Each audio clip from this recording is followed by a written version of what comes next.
In the first 5 seconds of hearing this, you might laugh it off. You might think it's another conspiracy theory or another royal rumor. But this isn't just speculation.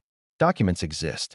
Letters, a check, a contract so bizarre, so unprecedented, that its very existence threatens to unmask claims that have been repeated in public for years. And the royal family, the most scrutinized family on the planet, are at the center of it all. Before we continue, please hit the like button, subscribe to the channel, and turn on the notification bell for updates. What exactly happened? Who sent these documents? And why now? These are not simple questions with simple answers. The story begins with a single document, a letter sent to the royal family, accompanied by what has been described as a child rental contract and a check. On its face, it sounds surreal.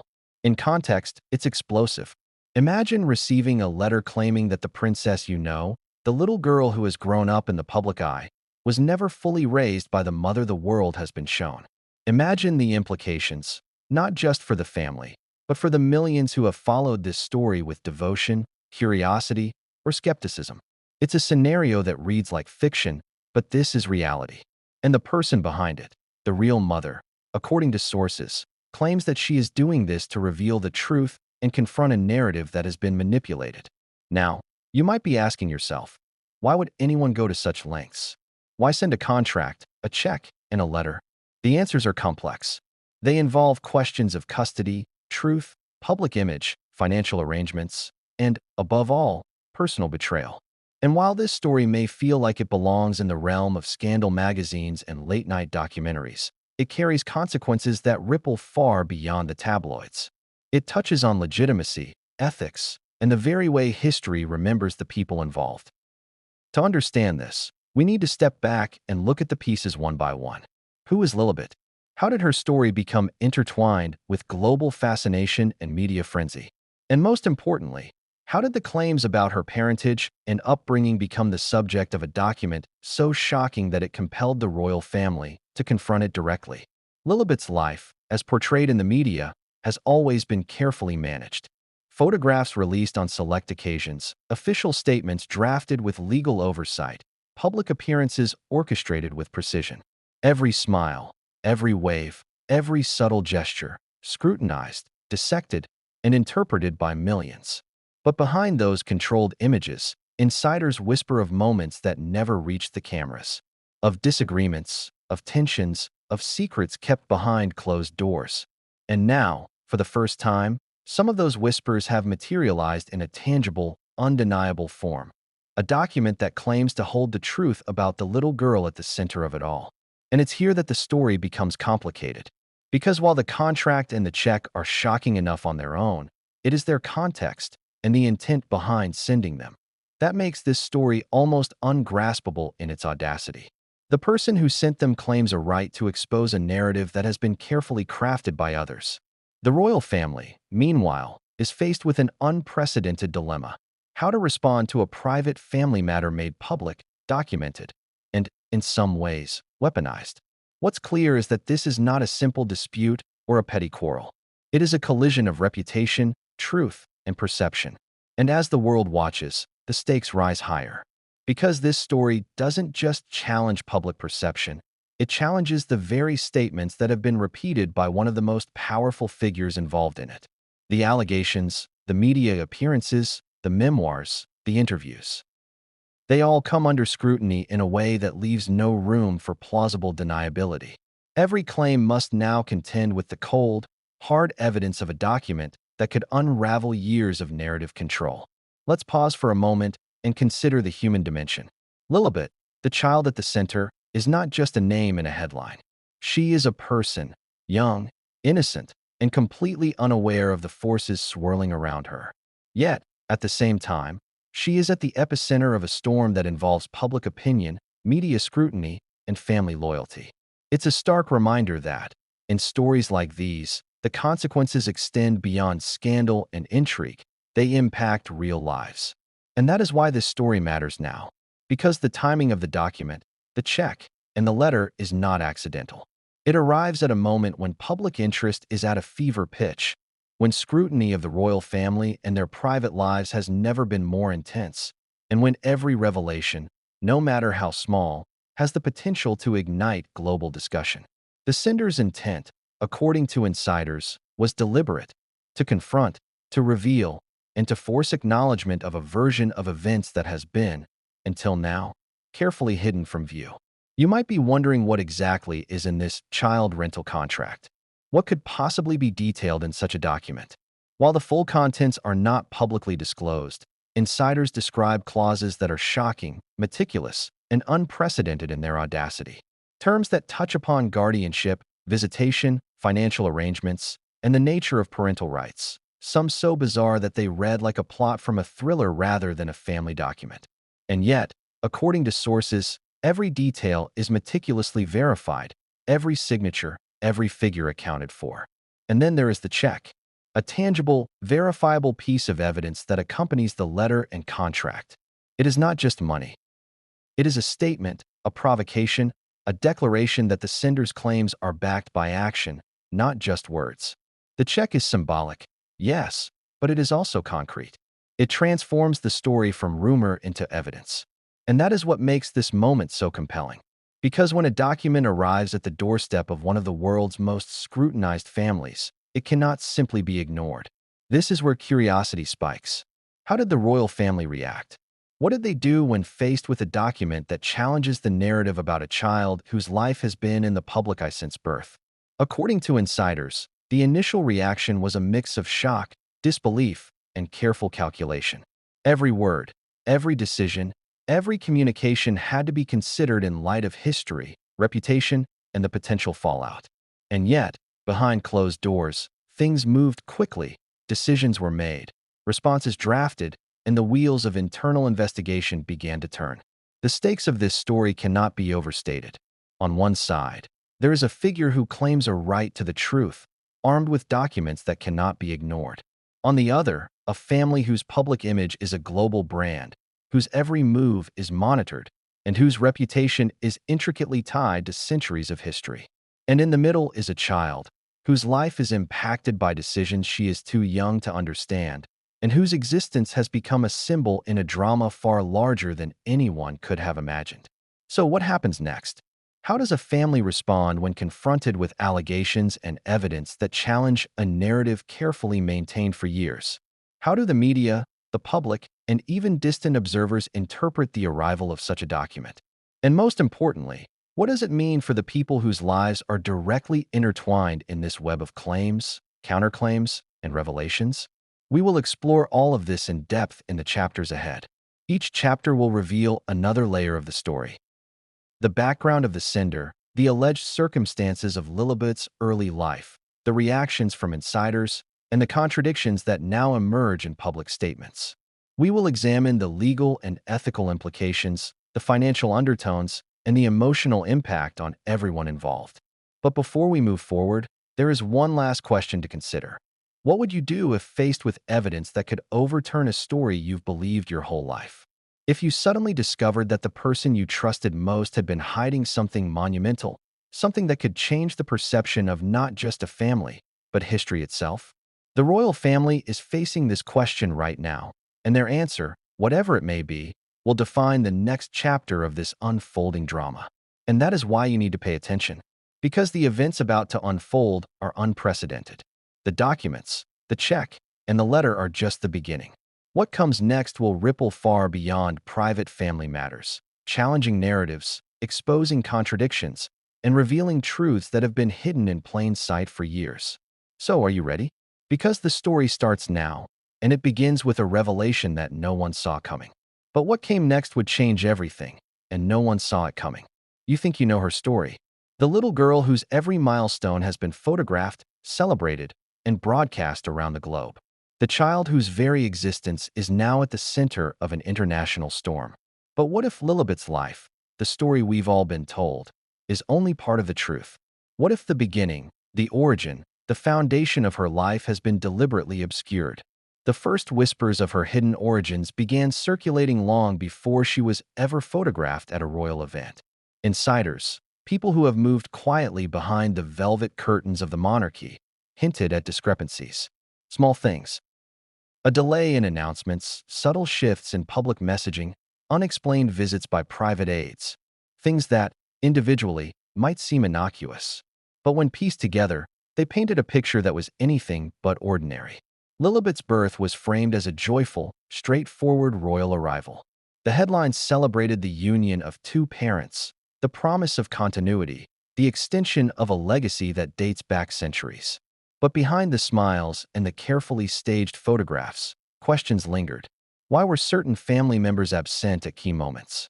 Why were official statements meticulously worded to avoid direct acknowledgement of certain details? Why, in a world obsessed with transparency, did these minor anomalies appear at all? And then there was the letter, the one that would eventually land on the desk of the royal family. It claimed to reveal what had been hidden from the public eye for years, the true parentage of the child. According to sources, the letter came from someone asserting herself as Lilibet's real mother. Not a surrogate, not a caretaker, but someone with legal and emotional claim to the child, someone who felt the world had been told a lie. Imagine for a moment the audacity, sending such a letter to one of the most scrutinized families on earth. And not just sending words, sending evidence, a contract, a check, a formal, undeniable claim. To most people, this would be unthinkable. To the royal family, it was a seismic shock. Every protocol, every precedent, every instinct about privacy and discretion suddenly collided with reality. And for the child at the center of it all, the world that had been carefully curated around her suddenly seemed to fracture. So who is this woman? What drove her to take such an extreme step? According to insiders, her motivations are layered and complex. At the surface, it is about truth, recognition, and reclaiming a narrative that she believes has been stolen. At a deeper level, it is about confronting power, the audacity to challenge a system that has long protected itself behind tradition, secrecy, and influence. And at the most emotional level, it is about a child whose life has been caught in the crossfire of celebrity, status, and public obsession. And yet, the story is not without contradiction. For every claim, there is a counterclaim. For every detail in the letter, there are statements from the public record that appear to tell a different story. Even within the royal family, insiders admit opinions differ. Some see the letter as credible, alarming, and undeniable. Others view it as provocative, exaggerated, or potentially misleading. And this tension, the tension between what is claimed and what is believed, forms the core of the drama surrounding Lilibet's hidden origins. But let's step back and consider the timing. Why now? Why would such a revelation surface at this precise moment in history, after so many years of careful management and public appearances? Timing, insiders suggest, is everything. The letter was not simply a spontaneous act. It was the culmination of years of planning, observation, and careful consideration. Every clause in the contract, every line in the letter, every element of the check was calculated to provoke acknowledgement, to force action, and to challenge a narrative that has dominated the media for years. And that brings us to another critical question. How much of Lilibet's early life has been publicly shaped by narrative, and how much has been orchestrated behind closed doors? Think about it. Every appearance, every smile, every photograph released to the public is controlled. Media teams, royal advisors, and family members collaborate to ensure a particular image is maintained. And yet, even within this tightly controlled ecosystem, small anomalies emerge. Miscommunications, contradictions, moments where private truths slip into public awareness. One source describes these moments as the cracks in the carefully painted facade. And it is within these cracks that the story of Lilibet's hidden origins begins to reveal itself. According to the same sources, certain individuals within the royal circle have long known, or at least suspected, that the narrative presented to the public was incomplete. That the real story of Lilibet's early life involved complexities, agreements, and arrangements that no one outside the inner circle was meant to see. Let's not sugarcoat it. The stakes here are enormous. We are not talking about minor misunderstandings or familial disputes over trivial matters. We are talking about claims that, if true, could fundamentally alter the way the world understands one of the most scrutinized families on the planet. Claims that challenge public narratives, disrupt carefully managed appearances, and expose contradictions in statements that have been repeated in interviews, documentaries, and memoirs. And the human element cannot be overstated. Lilibet, at the center of this storm, is still a child. Young, innocent, and completely unaware of the forces shaping the narrative around her. Yet her life, her very identity, is being dissected, debated, and documented in ways that most adults could scarcely imagine. The emotional weight of this story is enormous, and it underscores a truth that is often forgotten in tales of royalty and intrigue. These are real lives, real consequences, real heartbreaks. So how did this all begin? Insiders trace the first hints of hidden origins back to private discussions, whispered conversations, and carefully guarded documents. Observers outside the family may never have noticed these subtle cues, but those within the circle, advisors, aides, and close relatives, were acutely aware that something about Lilibet's story was unconventional. And as years passed, those whispers grew louder, more pointed, and ultimately impossible to ignore. And then came the document, the contract, the check, the letter. Together, these items form a trifecta of revelation, a tangible, undeniable claim that brings whispers into the light. The content of the contract, according to insiders, includes clauses that are both shocking and precise. Terms regarding parental rights, obligations, and access that have never been publicly discussed in the context of the royal family. Figures that are specific, calculated, and verifiable. And language that, if accurate, could challenge the very narrative that has been presented in interviews, memoirs, and public statements. And the check is not incidental. It is symbolic, yes, but also practical. It represents a formal acknowledgement, a tangible assertion that the claims are backed by action. The combination of letter, contract, and check is unprecedented, and it is precisely this combination that forced the royal family to confront a reality they had never faced. An external claim to a private story, backed by evidence, and made public in a way that cannot be ignored. You may be asking yourself, what would you do in their position? How do you respond to a claim that challenges not only public perception, but private understanding, memory, and familial truth? According to sources, the royal family's initial response was a mixture of shock, deliberation, and careful strategy. Every word spoken internally, every note drafted, every decision considered, had to account for historical precedent, legal implications, and the potential impact on global perception. And yet, even in this maelstrom, one fact remains. The truth about Lilibet's hidden origins is still unfolding. Every new revelation, every insight, every corroborating statement adds layers of complexity, contradiction, and intrigue. The narrative is not linear. It is layered, multidimensional, and deeply human. And as this story continues to emerge, one thing is clear. The world is only beginning to understand the depth and significance of what has been revealed. So what comes next? How will the royal family navigate these unprecedented claims? How will the public interpret them? And what does this mean for the little girl whose very existence has become a symbol of secrecy, narrative control, and the collision of public fascination with private reality? The answers will not be simple.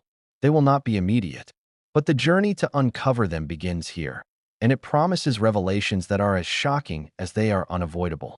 Because one thing is certain, Lilibet's origins, hidden and obscured for so long, are now coming into the light. And what comes next will force everyone involved to confront truths they may never have anticipated. But what came next would change everything, and no one saw it coming. You've heard whispers. You've heard speculation. But nothing, absolutely nothing, prepares you for the reality of the document at the center of this story, the so-called child rental contract. The term alone makes your mind pause. Child rental? What does that even mean? How could such a thing exist, let alone be sent directly to one of the world's most scrutinized families? The contract, according to insiders, is meticulous. Every word carefully chosen, every clause deliberate. But it isn't just legal jargon. It's a narrative device in itself, a story in black and white, demanding acknowledgement and validation. Imagine holding a document that challenges the very foundation of everything you've been told about a child's upbringing, and seeing your name on the recipient line. That's what the royal family received. And what exactly does a child rental contract entail? Sources who've glimpsed the text describe it as a blend of financial arrangements, caregiving stipulations, and legal assertions. It's audacious, it's provocative, and it's designed to force confrontation. According to the document, the sender, Asserting herself as the real mother delineates responsibilities that were allegedly promised, obligations that were assumed, and rights that were ignored or bypassed. Every clause, every numbered paragraph, reads like an indictment of the narrative the world has been fed. But here's where it gets even more startling. The contract supposedly contains financial figures attached to the child's care, a type of payment schedule that mirrors transactional language more commonly associated with contracts for property or services than human lives. The optics are shocking. The reality is even more complicated. Some argue it is a symbolic gesture, a provocation, a way to demand recognition. Others see it as literal, a claim that the sender's rights have been materially overlooked or violated. It's impossible to overstate how unprecedented this is. Royal families, historically, operate with secrecy, with protocol, with layers of legal protection. There is precedent for disputes over inheritance, titles, and guardianship, but a formal contract claiming rights over a living child in such explicit terms, that is something almost no one has encountered before. And it's why the royal family's reaction, insiders say, was a mix of disbelief, calculation, and immediate legal consultation. But there's a human element here that cuts through the legalese. Imagine the emotional courage or desperation it must take to draft such a document, to assert yourself in writing against one of the most powerful families in the world, to claim truth when that truth challenges the public narrative. The sender, according to sources, is motivated not by malice, but by a desire for acknowledgement, a desire to confront the discrepancies between reality and narrative. And in doing so, she exposes contradictions that go far beyond the contract itself. For instance, one section of the contract reportedly references custodial access and visitation in ways that directly contradict public statements made by the child's mother in interviews and media appearances. According to insiders, some of these clauses are nearly impossible to reconcile with the timeline the public has been shown, creating a stark contrast between narrative and documented claim. Every contradiction fuels curiosity, every detail invites skepticism, and every clause raises questions about who is telling the truth. And the timing? It's critical. Why send such a document now, after years of public appearances, interviews, and memoirs? Insiders suggest the timing was strategic.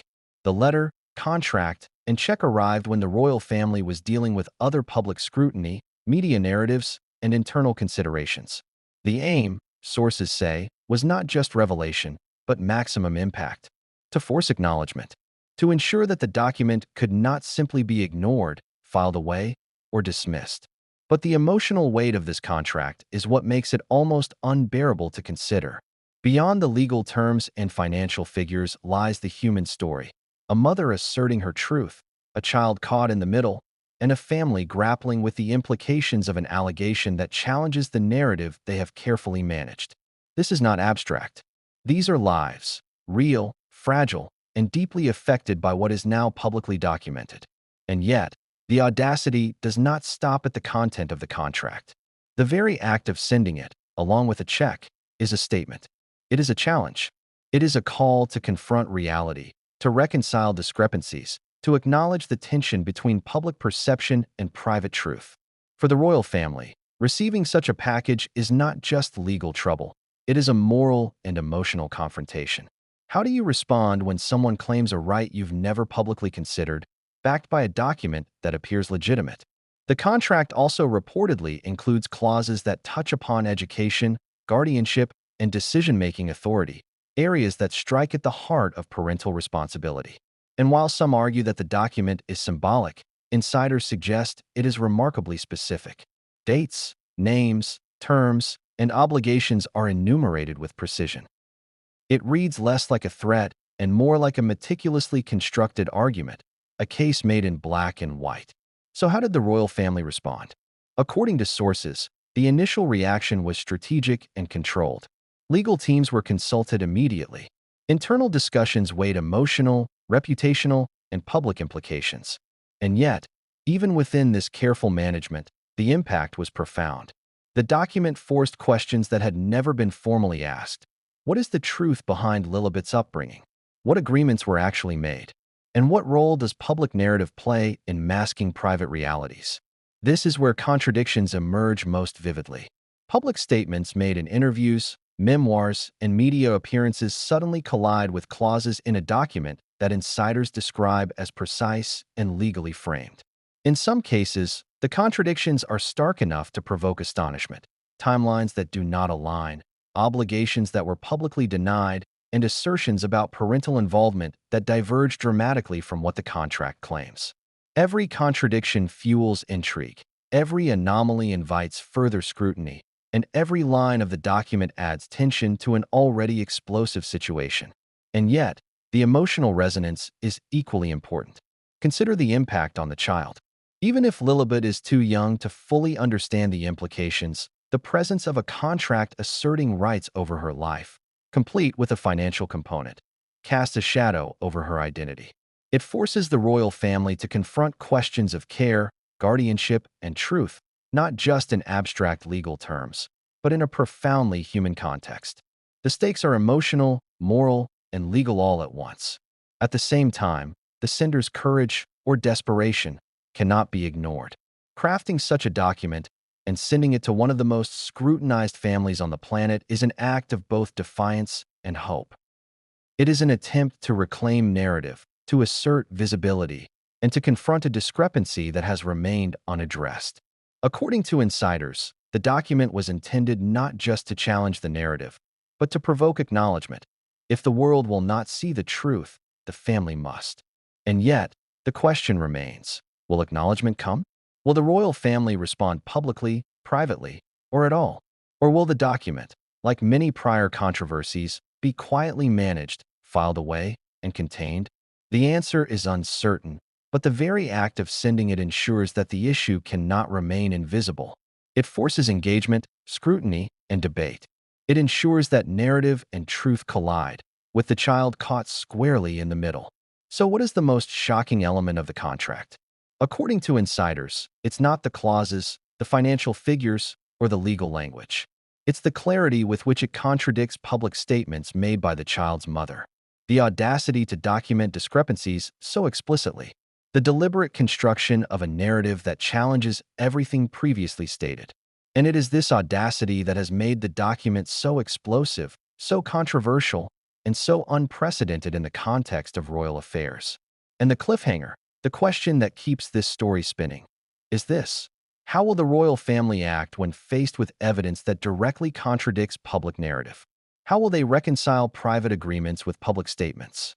And most importantly, how will Lilibet's life, her identity, and her future be affected by a document that asserts so clearly the truth is far more complicated than we have been led to believe? Because what came next would not just shock the family, it would shock the world. If the contract alone was shocking, the check that accompanied it pushed the story into uncharted territory. Think about it. You've just received a meticulously detailed document challenging your narrative, asserting rights, and rewriting history. Then, alongside it, a physical, tangible sum of money, an unmistakable, undeniable statement.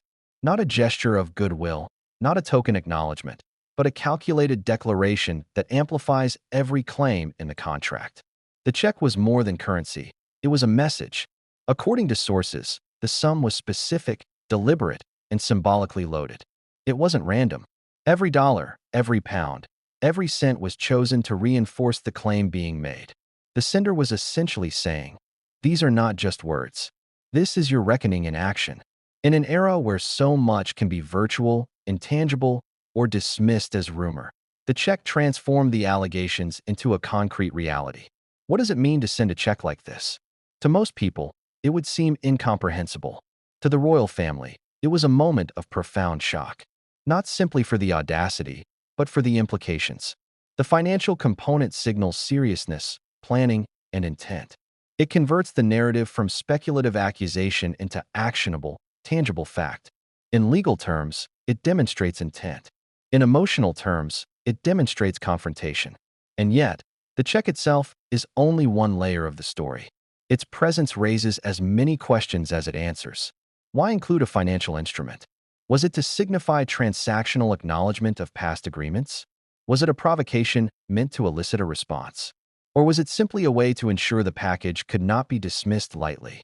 Every source agrees. It was deliberate, calculated, and unprecedented in its context.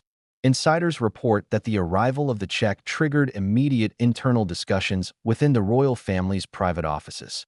Lawyers, advisors, and family members convened quickly. How do you respond to a claim that is simultaneously legal, financial, and deeply personal? How do you balance public perception with private reality?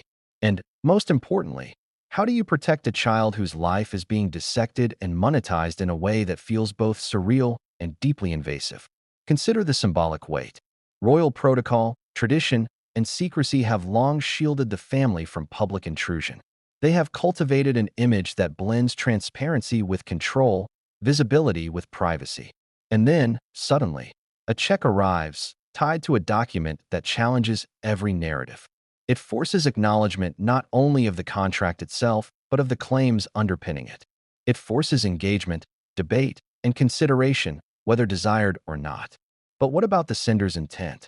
According to insiders, the check was never intended as a gift or even as bribery. It was a statement, a formalization of claims that had long been ignored or denied. Every figure listed, every clause cited, every element attached was meant to convey seriousness and legitimacy.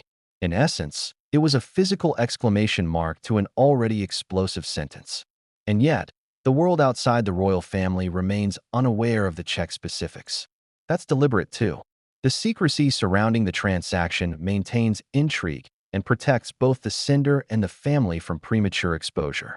Insiders insist that only a select few have seen the check in full, and those who have speak in hushed tones about its precision, symbolism, and impact. It is described as a document that both validates claims and deepens controversy, all at once. Consider this. The combination of contract and check is historically unprecedented. Never before has a royal family, in modern memory, faced such a direct, audacious, and tangible claim tied to a child's upbringing. Legal precedents are scant. Media scrutiny is guaranteed. Public perception is volatile. And at the center of it all stands a child. Innocent, bewildered, and unknowingly at the crossroads of global attention, legal tension, and emotional upheaval. But the check is more than a provocation. It's also a mirror, reflecting contradictions and inconsistencies in prior narratives. Every line item, every figure, and every reference challenges previously published statements. Where memoirs spoke in generalities, the check speaks in specifics. Where interviews offered curated impressions, the check asserts facts with clarity. And this, insiders say, is why the document as a whole became impossible to ignore. The human element cannot be overstated. Imagine being the recipient.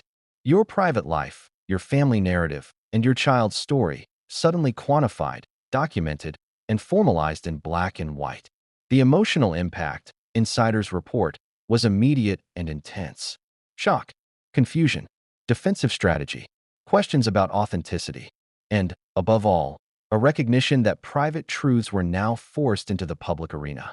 And then there's the reaction of the wider circle, advisors, aides, and family members. Sources describe tense discussions, deliberations over protocol, and debates over the symbolic weight of the check. Some argued for immediate acknowledgement. Others cautioned silence. Some suggested discreet negotiation. Others feared exposure. The very presence of a financial instrument made the dispute impossible to treat as abstract. It demanded action, consideration, and reckoning.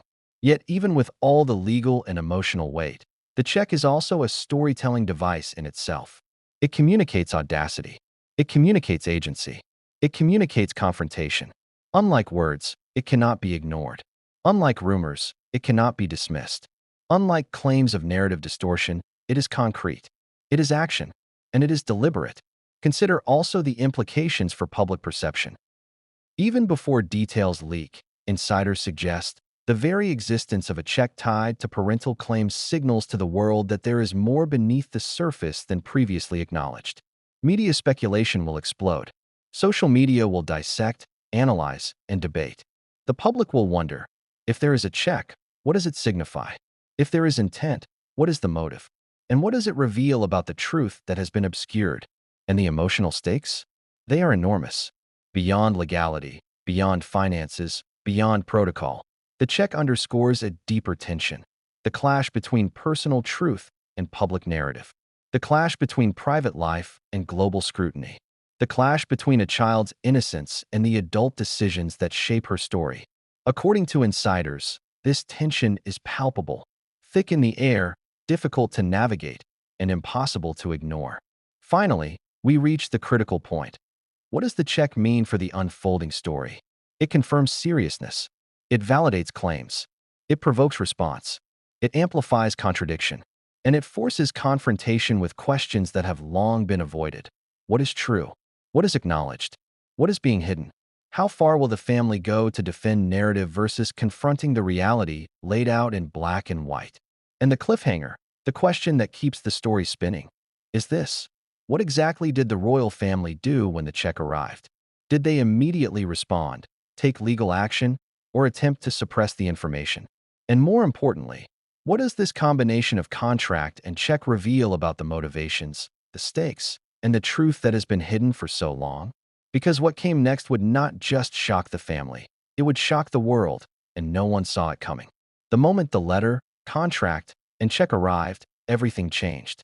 For the royal family, it wasn't just another headline or another whisper in the press. It was tangible, real, confronting. A challenge laid on their doorstep that demanded attention, calculation, and strategy. The internal response, according to insiders, was immediate and unprecedented. First, there was disbelief. Imagine opening an envelope that claims to challenge your family narrative so directly. Claims about a child you've celebrated publicly, defended fiercely, and presented to the world with careful precision. Every word in the letter, every figure in the contract, every line item in the check, it demanded acknowledgement. And yet, the initial instinct, insiders say, was to doubt, to question authenticity, to consider whether it could be dismissed as provocation. But the formality and meticulous detail left no room for easy dismissal. Legal teams were summoned immediately. Every clause, every figure, every assertion had to be evaluated. Could the document hold up under scrutiny? Did it constitute a formal claim, or was it symbolic? Were there loopholes? Could it be used in a court of law? These questions, while technical, carried enormous weight because they intersected directly with family reputation, the well-being of the child, and public perception. The family was forced to consider every possible angle, every potential consequence. At the same time, there was a private emotional reaction. Insiders described tension that was almost palpable. Shock, anger, disbelief, and fear all mingled together. How could this have happened? How could someone circumvent layers of security, privacy, and control to deliver such a provocative package? And above all, what did it mean for Lilibet, for her mother, and for the family's narrative that had been so carefully cultivated over years? Interestingly, not everyone in the family agreed on the response. According to sources, there were divisions in strategy and perspective. Some advisors advocated for immediate acknowledgement, engagement, and negotiation. They argued that silence could be interpreted as weakness, denial, or evasion. Others cautioned against reacting at all, emphasizing discretion, internal review, and controlled messaging. Every decision carried stakes, legal, reputational, and emotional, and every path was fraught with risk. One of the most striking aspects of the internal response was the tension between public image and private reality. The family had always been masters of controlling narrative, balancing appearances with tradition and protocol. But now, with a document that directly contradicted prior public statements, narrative control was suddenly complicated. How do you maintain the public story when internal reality diverges so sharply? How do you protect a child's privacy while addressing an undeniable claim? The answers were neither simple nor immediate. Insiders also emphasized the role of historical precedent. Royal protocol is rooted in centuries of tradition, often prioritizing discretion, hierarchy, and reputation over transparency. But the arrival of the letter and check challenged every assumption about how the family handles internal disputes. There was no precedent for this, no roadmap. Every decision had to be made in real time, with global scrutiny looming, and the media ready to dissect even the smallest misstep. But the response wasn't only legal or strategic, it was also deeply emotional. Those closest to Lilibet were described as stunned, protective, and cautious. The arrival of the document forced a reckoning with reality. The child's origins, the narrative presented to the public, and the internal truth that had long been managed behind closed doors. Emotions ran high. Frustration, fear, and protective instincts collided with the need to act deliberately and maintain public composure. And then there was the question of verification. How authentic was the document? How credible were the claims? Legal experts and advisors were tasked with examining signatures, dates, and corroborating evidence. Every detail mattered. Every anomaly or inconsistency could be used to challenge the claims, while every confirmation strengthened them. This was not a process that could be rushed. And yet, time was a factor.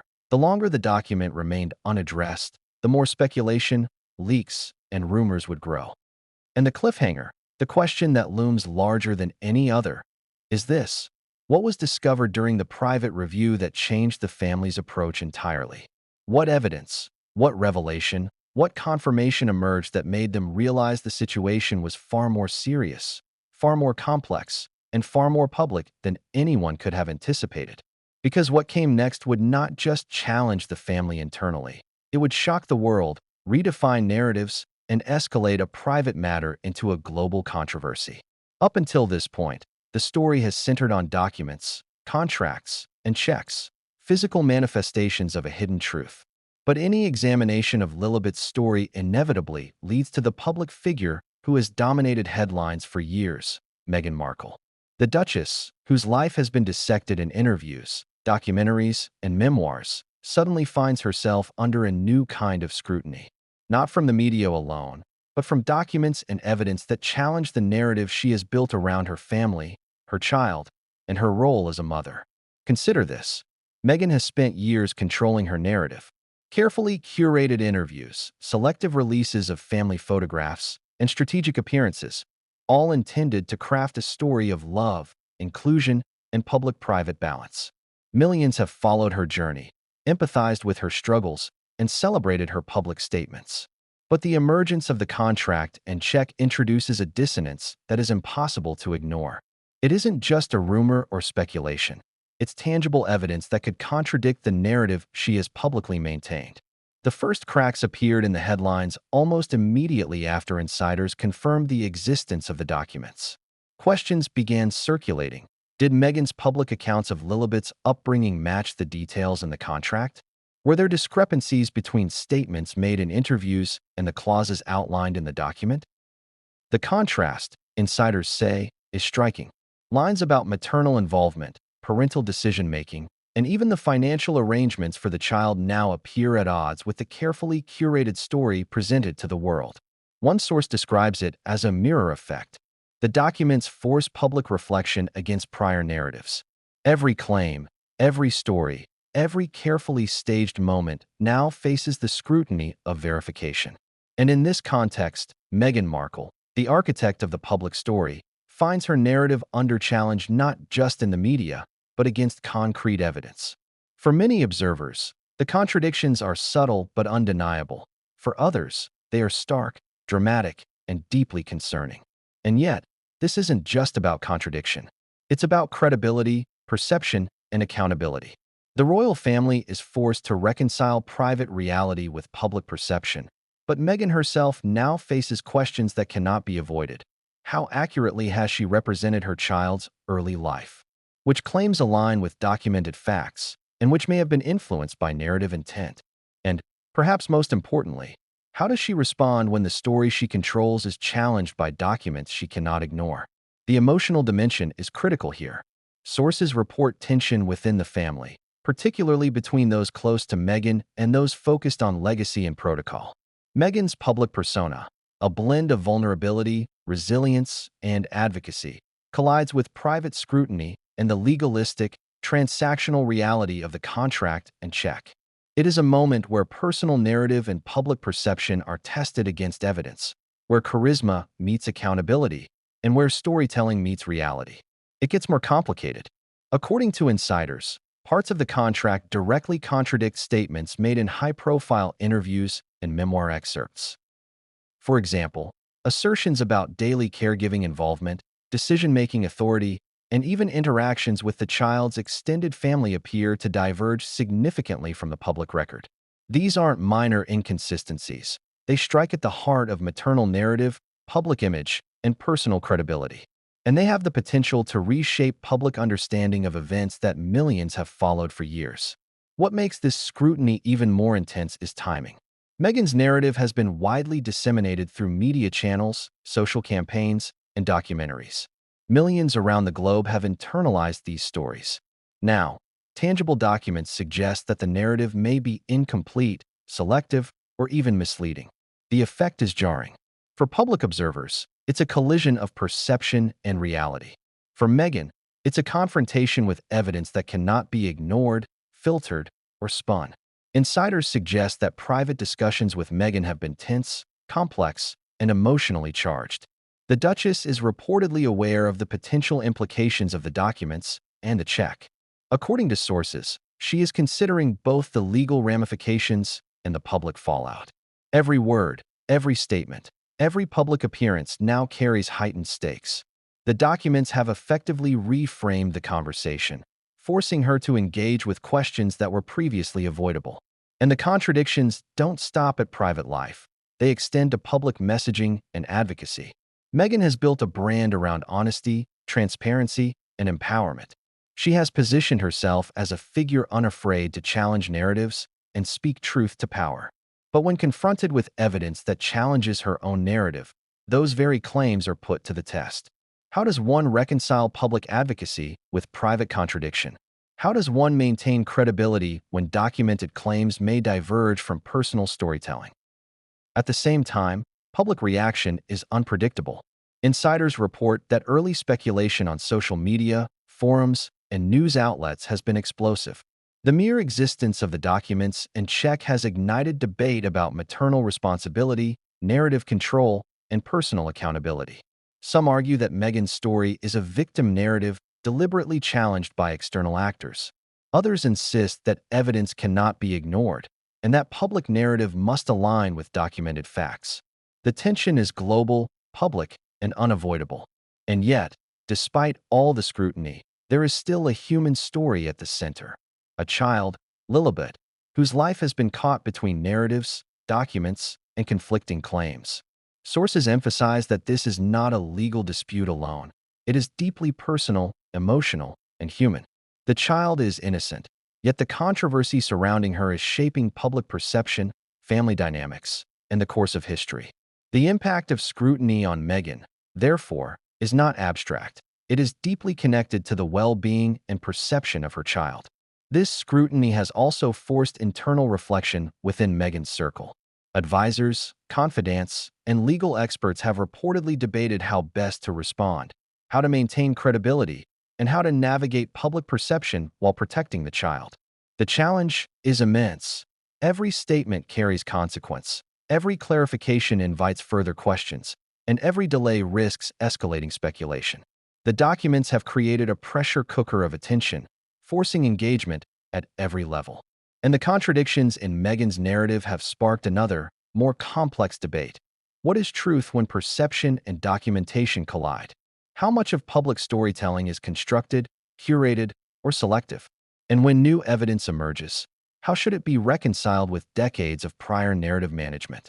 These questions are not just theoretical. They are at the heart of the royal family's current dilemma, the legal assessments underway, and the public discourse swirling around Lilibet. Insiders insist that this scrutiny is far from over. Each new revelation, each confirmation, and each internal discussion adds layers of complexity, contradiction, and intrigue. Meghan's narrative is under a microscope in a way that is unprecedented for any public figure, royal or otherwise. And the consequences of this scrutiny extend beyond her own reputation. They affect her family, her child, and the global perception of the monarchy. And the cliffhanger, the question that leaves every observer waiting, is this: what evidence within the contract and check directly challenges Meghan's most public claims, and how will she confront it? Will she engage, defend, or pivot? And how will the collision of narrative and documented fact redefine the story of Lilibet's early life in ways the world is only beginning to grasp? Because what came next would not just challenge Meghan. It would change everything the public thought they knew about the family, the child, and the narrative she had so carefully crafted. The tension between public perception and private reality has always been a hallmark of royal life. Every gesture, every smile, every carefully staged photograph is curated to present an image that balances tradition, duty, and personal story. But the emergence of the contract and check, and the claims they contain, turned this delicate balance on its head. Suddenly, private realities that had long been managed quietly were colliding violently with public narratives, leaving the royal family scrambling to navigate an unprecedented conflict. Imagine it. A child whose life is lived partly in the public eye now becomes the fulcrum of a controversy that spans private family dealings and global attention. Every statement, every interview, every public appearance becomes scrutinized against the backdrop of documents asserting previously hidden truths. The rules have changed. The stakes have escalated. And the line between personal privacy and public accountability is now perilously thin. The royal family has always maintained strict boundaries between public duties and private life. Protocol dictates what is revealed, when, and how. Advisors, courtiers, and communications teams meticulously craft every announcement, from engagements to births to charitable activities. But with the arrival of the contract and check, those carefully managed boundaries no longer apply. Private matters, legal, emotional, and familial, have been thrust into public consciousness whether the family is ready or not. Insiders report that the family's initial response involved a dual-track approach: internal management and external messaging. Internally, lawyers and senior aides evaluated the documents, assessed credibility, and began strategizing responses. Externally, the goal was to maintain composure, avoid speculation, and ensure that the family's public image remained intact. But these tracks often collided. Every internal decision had public implications, and every public statement risked revealing internal uncertainty. One of the key challenges lies in the contradictions themselves. The contract and check assert claims that, if true, directly conflict with public statements and appearances. Meghan's narrative, carefully presented through interviews, documentaries, and memoirs, is suddenly juxtaposed against documentation that challenges timelines, responsibilities, and decision-making authority. Every discrepancy magnifies public scrutiny and complicates internal decision-making. And then there's the media. With stories leaking faster than ever in the digital age, speculation runs rampant. Social media amplifies every rumor, opinion, and interpretation. Headlines frame the story in dramatic terms, often emphasizing conflict and controversy. The royal family, long accustomed to controlling narrative through official channels, suddenly finds itself responding to a reality in which speculation shapes perception as much as, or more than, official statements. This public versus private conflict is not abstract. It has very real emotional consequences. Sources describe heightened tension within the family, stress among advisors, and protective instincts toward Lilibet that influence every decision. The child, innocent and unaware, is at the intersection of conflicting worlds, one of carefully constructed public narrative and one of private legal and emotional reality. Every choice made by adults around her has implications for her security, identity, and emotional well-being. Interestingly, this conflict also reveals contradictions in the mechanisms of control. The royal family has historically used discretion, secrecy, and protocol to manage narratives. But the contract and check bypassed those mechanisms entirely. They forced acknowledgement, confrontation, and scrutiny in ways that could not be contained. The public-private boundary, once ironclad, was breached, and the family was left grappling with the fallout. Another layer to consider is perception management. Every statement or action by family members is now measured against the documents and their implications. Was there truth in prior statements? Were omissions deliberate or innocent? And, crucially, how will the public interpret silence, delay, or acknowledgement? In a world where perception often equals reality, the stakes of public-private misalignment are enormous. This conflict also highlights the difficulty of navigating narrative in a media-saturated environment.